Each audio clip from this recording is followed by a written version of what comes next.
They say if you see the Flying Dutchman off the Cape of Good Hope, someone aboard your ship will die before dawn. For centuries, sailors have sworn that they have seen her, glowing blood red against the storm, a ghost ship cursed to sail the seas until the end of time. Today we are diving into the legend of the Flying Dutchman. The southern seas of South Africa are some of the most treacherous waters on earth. Jagged coastlines, howling gales, rogue waves that rise like mountains. And deep beneath the storm, legends whisper of a phantom ship that has haunted the Cape for nearly 400 years. And her name is the Flying Dutchman. To sailors of the 17th century, rounding the Cape was essentially like facing the gates of hell itself. It was here, where the Indian and Atlantic Oceans collide, that a Dutch East Indian trader, captained under Hendrik van Deken, tried to be the first to round the Cape of Good Hope. The year was 1641, and as his ship battled impossible winds, the crew begged the captain to turn back. But Van der Deken was a stubborn man and he refused. Instead, standing on his ship in the storm, he cursed God himself, swearing that he would round the Cape, even if it took him until Judgment Day. According to that legend, that blasphemy sealed his fate, for an angel appeared and told him that him and his crew were cursed, condemning Van Deken to sail the oceans for eternities. Their punishment? To wander the seas forever, begging living ships to carry their letters home, cursed messages that doom any vessel foolish enough to accept them.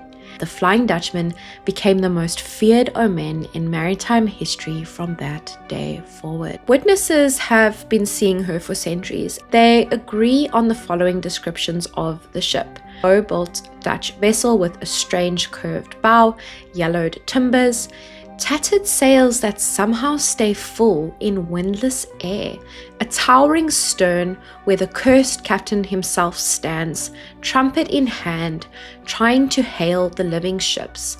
And when the moonlight hits her hull, it glows. Some say blood red, others say ghostly white, but the most disturbing thing about it is that it is always silent. The history of sightings has been vast, and the first known accounts come from Dutch sailors who claim to see her off the Cape of Good Hope, drifting through storms which no ship alive should be able to survive. But as time went on, the legend spread from Germany to Britain to India to Cape Town, and the Flying Dutchman became a legend. The first documented sighting that we have is in 1823, when a Captain W. Owen of the HMS Leven saw a ship off Danger Point behaving erratically, gliding through the fog before vanishing into thin air. He sent out a search party the next day, and not a single vessel was found to be reported in those waters. Now, in 1835, British author R. Montgomery Martin recorded one of the most chilling encounters. After days of brutal weather, his ship sailed under a pale moon when a French sailor abroad shouted, "Look, the Flying Dutchman!" And there she was. Every sail was full, racing towards them at an impossible speed across these brutal seas. And her decks was aglow with figures moving like shadows of the dead. Within moments, she vanished, dissolving into mist. The same night, the sailor who'd first seen her fell from the rigging and died. The crew whispered that they already know, for to see the Flying Dutchman is to invite death aboard. Perhaps the most famous sighting was that of a future king, and this occurred in 1881. Aboard the British warship HMS Bachante, two young princes, Prince Albert Victor and Prince George, the future King George V, were on watch off Cape Town. At 4 a.m., they saw a strange red light as of a phantom ship all aglow. The lookout on the forecastle cried out. The ghost ship was crossing their bow, and within seconds it vanished. By sunrise, that same lookout fell from his death from the mast. The royal logbook confirmed the event. In it is documented a strange red light. The Flying Dutchman passed us close to Port Bow. Even the future king quoted lines from Wagner's opera, Der Vliegende Hollander. Yo, yo, yo, ho, ho.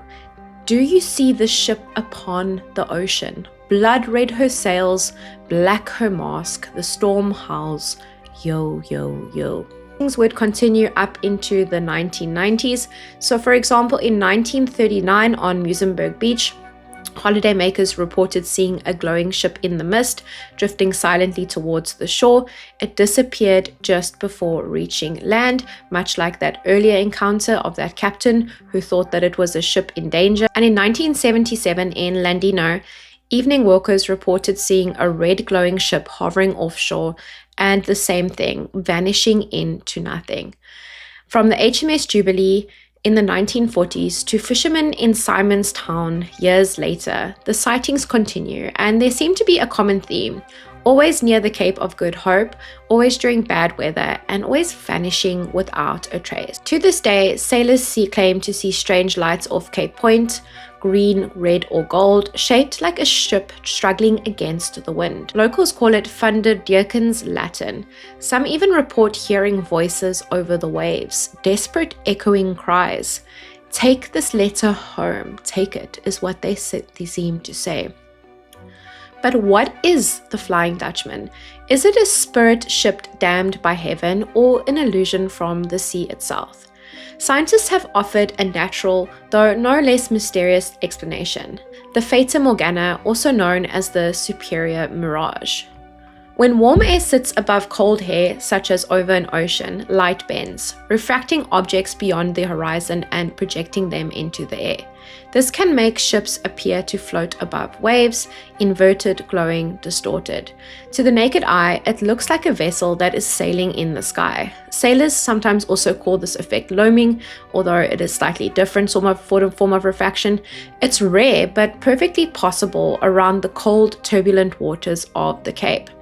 Still, even science can't explain the deaths, the omens, or why the sightings always come out during great storm. Whether it is a mirage or a malediction, the Flying Dutchman endures. She has inspired our culture. She has inspired operas, paintings, and films, from Wagner's 1849 masterpiece to Pirates of the Caribbean. But for South Africans, the legend feels closer. It feels realer. Every storm at the Cape feels like a whisper from that cursed crew, a reminder that nature and perhaps the supernatural still rule these waters. So if you are never near the Cape of Good Hope and the sea turns red under the moon, don't look too long, because some say the captain still searches for someone, anyone, to carry his final message home.